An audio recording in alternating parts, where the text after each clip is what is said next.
A infancia é a patria verdadeira, o país puro, no que os soños se cumpren.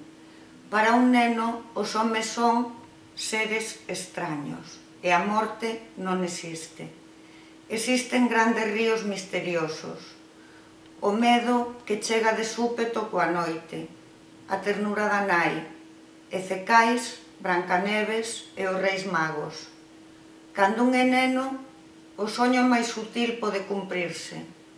Despois da infancia é todo escuro, e un xa non comprende a maravilla sinxela e natural que hai no milagre.